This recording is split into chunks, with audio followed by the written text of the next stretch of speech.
अस्सलाम वालेकुम एवरीवन। आज हम बनाएंगे आलू वाले नान। तो सबसे पहले उसकी स्टफिंग तैयार करते हैं। यहाँ पर मैं ले रही हूँ घी तकरीबन मैं ले रही हूँ 3 से 4 हमारे जो खाने के चम्मच होते हैं वो। अब इसमें डाल देंगे 1 चम्मच ज़ीरा, और ज़ीरे को हम थोड़ी देर के लिए भून लेंगे। ज़ीरे से ये होता है कि खाने में बहुत ही अच्छा सा एक टेस्ट आता है। इसके अलावा अब हम इसमें डाल देंगे चॉप की हुई मीडियम साइज़ की प्याज। आप अपनी मर्ज़ी से प्याज की कटिंग कर सकती हैं। मैंने चॉप इसलिए किया है ताकि जब मैं इसको एक पेस्ट नुमा बनाऊं तो अच्छी से ये मिक्स हो जाए। प्याज को हल्का सा लाइट ब्राउन करेंगे। उसके बाद डाल देंगे आलूओं का पेस्ट। आधा किलो आलू उबाले थे, छीलने के बाद अच्छे से पीस लिए हैं। पीसने के बाद मैं मसाले में तड़के के साथ इसे एक बार बनाऊंगी, ताकि अगर हम उबले हुए आलूओं को तड़का लगाते हैं तो उसका टेस्ट भी काफ़ी अच्छा आता है। वैसे तो उबले हुए आलूओं में भी मसाला मिक्स करके आप स्टफिंग बना सकती हैं, लेकिन तड़का लगा के बनाएंगी तो उसका टेस्ट एक अलहदा ही आएगा। इसके अलावा चंद मसाले शामिल करेंगे, जिनमें नमक है, कुटी हुई लाल मिर्च है, लाल मिर्च पाउडर है। सब कुछ अपने आलूओं के मिकदार के मुताबिक डालिएगा। मेरे आलू आधा किलो हैं तो मैं उस हिसाब से डालती हूँ। हमारे घर में कुछ स्पाइसेस भी ज़्यादा खाए जाते हैं तो उसका भी ख़ास ख्याल रखना पड़ता है, इसलिए हम स्पाइसेस का इस्तेमाल थोड़ा ज़्यादा करते हैं। तो सब कुछ मैंने एक एक चम्मच डाल दिया है। इसके अलावा धनिया मैंने कुचल लिया था, यानी कि कूट लिया था, तो वो थोड़ा सा खड़ा खड़ा सा है तो मैंने वो शामिल किया है। इसके अलावा गरम मसाला डाल देंगे, अच्छे से सबको मिक्स कर लेंगे। स्टफिंग को यूज़ करने का तरीका ये है कि आपने इसे 2 मिनट पकाना है आलूओं के साथ मसाले को। उसके बाद चूल्हा बंद करके इसे ठंडा होने के लिए रख देना है, ताकि जब वो आपने मैदा गूंद के रखा हो वो मैदा ख़राब ना हो शेप लेते हुए। मैदे की ऑलरेडी मैंने सेपरेट वीडियो डाली हुई है, क्योंकि अगर इस वीडियो के साथ मैं वीडियो अटैच करती तो वो बहुत ही लेंथी वीडियो हो जाती। तो वो आप आराम से एक मेरी वीडियो देख सकते हैं जिसमें मैंने मैदा गूंदना सिखाया है, जो कि बन, बर्गर या नान बनाने में आपकी हेल्प करेगा। यहाँ पे स्टफिंग तैयार हो चुकी है।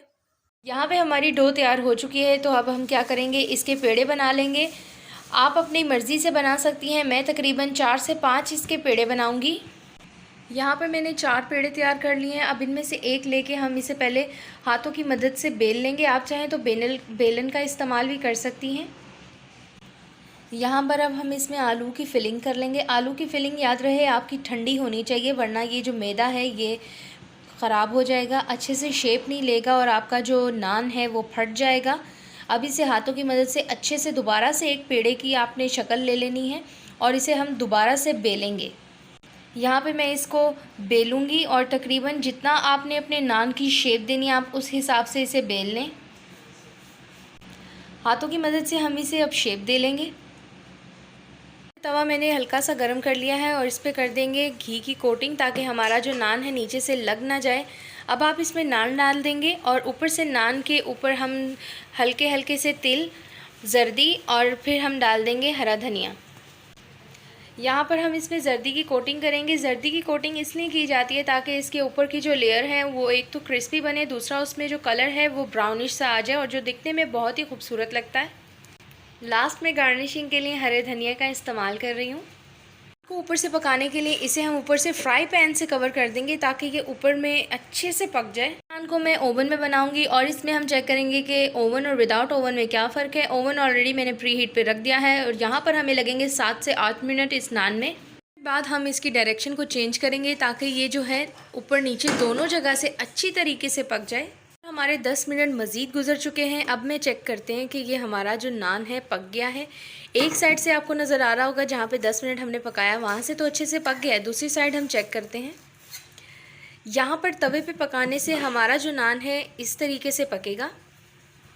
अब मैं आपको चेक कराती हूँ कि मेरा ओवन वाला नान किस तरह से बना है। यहाँ पर मेरे दोनों तरह के नान तैयार हैं। ये एक साइड जो है यहाँ पर है ओवन वाले नान और ये वाला नान जो है मैंने तवे पे तैयार किया था।